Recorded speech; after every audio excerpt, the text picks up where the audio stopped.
Hey guys, welcome back to Reviews and How-Tos. I am Tyler. Today we're going to be checking out this WHALL Slow Juicer, and this is model ZM1903. They do have a whole bunch of different models of these, but that's which one this is, and WHALL did send this to us for us to check out. Now, as you can see, I've already been playing around with this. I absolutely love it.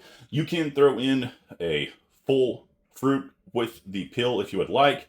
However, pretty tart if you throw in a mandarin orange in there. So I went ahead and took the pill off this one. So I'll show you how that works here really quick. Super easy to use this thing. You just throw it in there, shut it down. That power button's going to light up. You push the power button, and then you're going to hit the soft for the fruit that I have in there. There are some harder fruits, and then you would hit hard on that. So I'll go ahead and hit soft.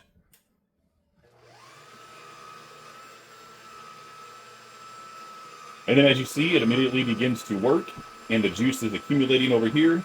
The pulp is coming out over there. Right there you go. Now, if you don't like to waste food and stuff, you can use the pulp in tons of different recipes, things like that. This little thing right here is nice so that you can pull the cup away and then replace it without having to worry about the juice going everywhere. So boom, right there we go. It's going to continue to make juice, but I'm going to go ahead and stop it here really quick. I'm going to go ahead and drink this. It tastes absolutely amazing. Let me tell you, it tastes really good.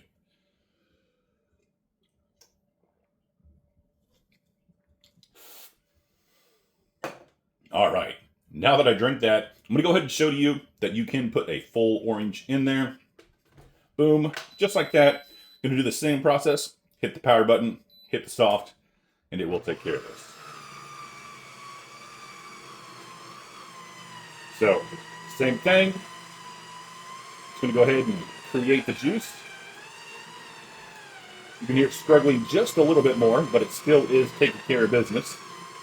And then, of course, a lot more pulp on the other side because we have a pill on there. Now, like I said, if you have that pill on there, it's going to be a lot more tart. If you like that, cool. You can just throw the whole thing in there, or if you're mixing it up with maybe something else that will kind of reduce that tardiness, no problem. You'll be good to go. But I wasn't a big fan of it with the pill in there, so we plan to always take that pill off. Same thing with the kids. They weren't huge fans of it with the pill on there. But overall, I really like this. I highly recommend it. It's easy to clean, and you do also have your little plunger right here in case things get stopped up. So yeah, go ahead, check this one out from WHALL.